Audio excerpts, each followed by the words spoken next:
Hi friends, Miss Minio here. Today I'm going to be reading City Green by Diane DeSalvo Ryan.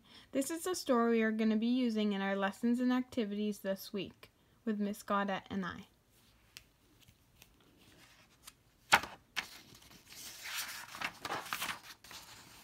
There used to be an empty building right here on this lot. It was 3 floors up and down. An empty building nailed up shut for as long as I could remember. My friend Miss Rosa told me Old Man Hammer used to live there, some other neighbors too. But when I asked him about that, he only hollered, "Scram! Old Man Hammer, hard as nails." Last year, 2 people from the city came by, dressed in suits and holding papers. They said, "This building is unsafe. It will have to be torn down." By winter, a crane with a wrecking ball was parked outside. Mama gathered everyone to watch from our front window. In 3 slow blows, that building was knocked into a heap of pieces. Then workers took the rubble away in a truck and filled the hole with dirt. Now this block looks like a big smile with 1 tooth missing. Old Man Hammer sits on the stoop and shakes his head. "Look at that piece of junk land on the city block," Old Man Hammer says. "Once that building could have been saved, but nobody even tried. And every day when I pass this lot, it makes me sad to see it. Every single day." Then spring comes, and right on schedule, Miss Rosa starts cleaning her coffee cans. Miss Rosa and I keep coffee cans outside our windowsills. Every year we buy 2 packets of seeds at the hardware store.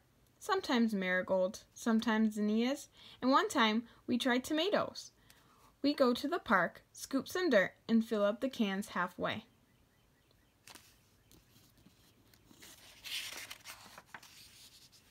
This time, Old Man Hammer stops us on his way to the park. "This good-for-nothing lot has been plenty of dirt right here," he says. Then, all at once, I look at Miss Rosa, and she's smiling back at me. "A lot of dirt," Miss Rosa says, "like 1 big coffee can."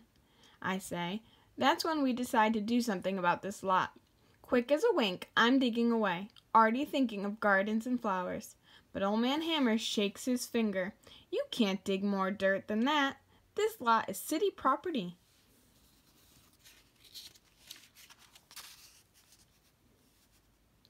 Miss Rosa and I go to see Mr. Bennett. He used to work for the city. I seem to remember a program, he says, that lets people rent empty lots. That's how Miss Rosa and I form a group of people from our block. We pass around a petition that says, "We want to lease this lot." In less than a week, we have plenty of names. "Sign with us?" I asked Old Man Hammer. "I'm not signing nothing," he says. And nothing is what's going to happen. But something did. The next week, a bunch of us take a bus to City Hall. We walk up the steps to the proper office and hand the woman our list. She checks her files and types some notes and makes some copies. "That will be $1, please." We rent the lot from the city that day. It was just as simple as that. Saturday morning, I'm up with the sun and looking at this lot. My mama looks out too. "Marcy," she says, and hugs me close. "Today I'm helping you and Rosa." After shopping, Mama empties her grocery bags and folds them flat to carry under her arm. "Come on, Miss B," Mama tells her friend. "We're going to clear this lot." Then what do you know? But my brother comes along. My brother is tall and strong. At first, he scratches his neck and shakes his head, just like Old Man Hammer. But Mama smiles and says, "None of that here." So all day long, he piles junk in those bags and carries them to the curb.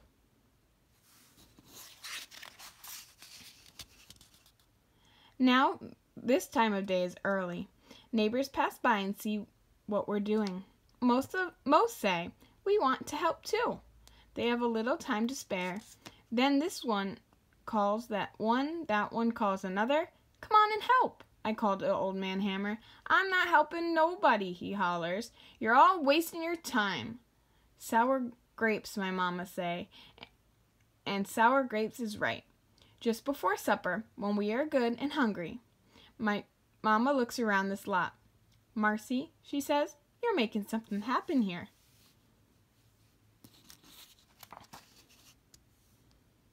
Next day, the city drops off tools like rakes and brooms and a dumpster for trash. Now there's even more neighbors to help. Miss Rosa, my brother, and I say, "Good morning" to Old Man Hammer, but Old Man Hammer just waves like he's swatting an old fly. "Why is Old Man Hammer so mean and cranky these days?" my brother asks. "Maybe he's really sad," I tell him. "Maybe he misses his building." "That rotten old building?" my brother shrugs. "He should be happy the city tore down that mess." "Give him time," Miss Rosa says. "Good things take time."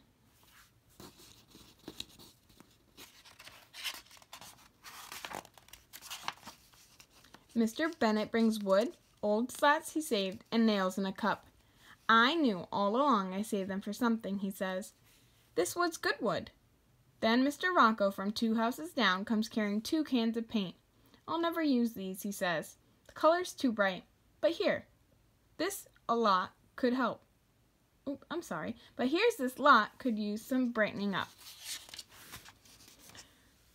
Well, anyone can tell with all the excitement that something is going on, and everyone has an idea about what to plant. Strawberries, carrots, lettuce, and more. Tulips and daisies, petunias, and more. Sonny turns the dirt over with a snow shovel. Even Leslie's baby tries to dig with a spoon. For lunch, Miss Rosa brings milk and jelly and bread and spreads a beach towel where the junk is cleared. By the end of the day, a fence is built and painted as bright as the sun. Later, Mama kisses my cheek and closes my bedroom door. By the streetlights, I see Old Man Hammer come down his steps to open the gate and walk to the back of this lot. He bends down quick, sprinkling something from his pocket and covering it with dirt. In the morning, I tell my brother. "Oh, Marcy," he says, "you're dreaming. You're wishing too hard." But I know what I saw, and I tell my mama Old Man Hammer planted some seeds. Right after breakfast, I walk to the back of this lot, and there's a tiny raised bed of soil. It is neat and tidy, just like the rows we've planted. Now, I know for sure that Old Man Hammer planted something. So I pat the soil for good luck and make a little fence to keep the seeds safe. Every day I go for a look inside our garden lot. Other neighbors stop in too. One day, Miss Wells comes by. "This is right where my grandmother's bedroom used to be," she says. "That's why I planted my flowers there." I feel sad when I hear that. With all the digging and planting and weeding and watering, I'd forgotten about the building that had been on this old lot. Old Man Hammer had lived there too. I go to the back where he planted the seeds. I wonder if this was the place where my room used to be. I look down beside my feet. Some tiny stems are sprouting. Old Man Hammer's seeds have grown. I run to his stoop. "Come with me," I beg, tugging at his hand. "You'll want to see." I walk him past the hollyhocks, the daisies, the peppers, the rows of lettuce. I show him the strawberries that I planted. When Old Man Hammer sees his little garden bed, his sour grapes turn sweet. "Marcy, child," he shakes his head, "this lot was good for nothing. Now it's nothing but good," he says. Soon summertime comes, and this lot really grows. It fills with vegetables, herbs, and flowers. And way in the back, taller than anything else, is a beautiful patch of yellow sunflowers. Old Man Hammer comes every day. He sits in the sun, eats his lunch, and sometimes comes back with supper. Nobody knows how the sunflowers came. Not Leslie, my brother, or Miss Rosa. Not Mr. Bennet or Sonny or anyone else.